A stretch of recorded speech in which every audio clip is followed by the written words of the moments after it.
Who had the biggest impact on West Coast music? The Game, Nipsey, YG, or Drakeo? Wait, you said The Game, Nipsey, YG, or Drakeo? So first off, a lot of people talking about this. First off, everybody got their own runs of their own time. First off, Nipsey, he was like a Tupac. Yep. For the West Coast. Yep. Shout out to my homie, rest in peace, my homie too. 6'10", fool. But first off, Cuz was sick.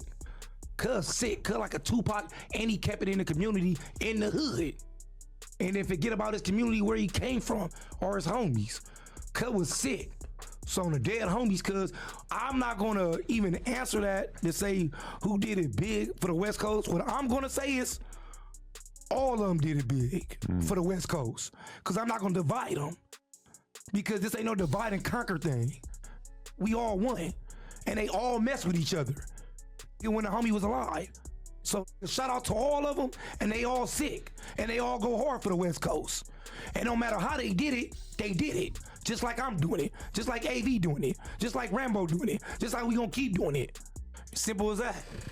This nigga aggressive. Can I tell you my thoughts?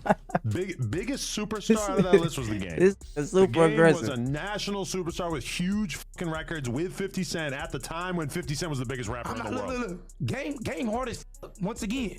Game is hard as a mother. Shout out to Game too. Game is hard as a mother. His lyrics is sick. Different times though. Very different. Once again, different times. So this ain't no divide and conquer thing, because they all mess with each other. Once again, true though. They all did it sick for the West Coast, and they all gonna keep doing it sick. And shout out to them and recipe my homie Nip. Bro, I'll say one more thing too. Drakeo, I think, had the most influence on how everybody raps. Bro, but we also didn't get to see his career really go as long as we should have. Same thing with Nip. You got different things, bro. And shout out to Drakeo too. Rest in peace to the homie. You know what I'm saying? You got different things, bro. For the thing. The homie Drakeo, Cuz sick. Cuz was sick as, you know what I'm saying? That's the homie too. Shout out to the homie. We know the truth. Rest in peace to the homie. You know what I'm saying? But I'm telling you, Cuz, you get what I'm saying? They all sick. You ain't gonna switch my answer on that. They all sick. They all with each other, and they all did it for the West Coast. Dead homies. Dead homies. Okay. I'm gonna be honest with y'all. Back in the day, Game, in my era when I was listening to hip hop in the 2000s, he was the top dude coming out of the West Coast. I mean, the documentary, come on now. Documentary is a classic. Don't matter who was involved with making it, don't matter who wrote what, because every album is a collaborative effort. But the Game documentary album is a classic. You cannot take that away from him. But throughout the years, I don't think he was able to hold on to that top spot with all the newcomers like a Kendrick Lamar or a Nipsey Hussle. Now, in terms of Nipsey Hussle, I've been listening to Nipsey Hussle since Bullets Ain't Got No Names. You know what I'm saying? I've been listening to Nipsey Hussle back to Marathon, Crenshaw.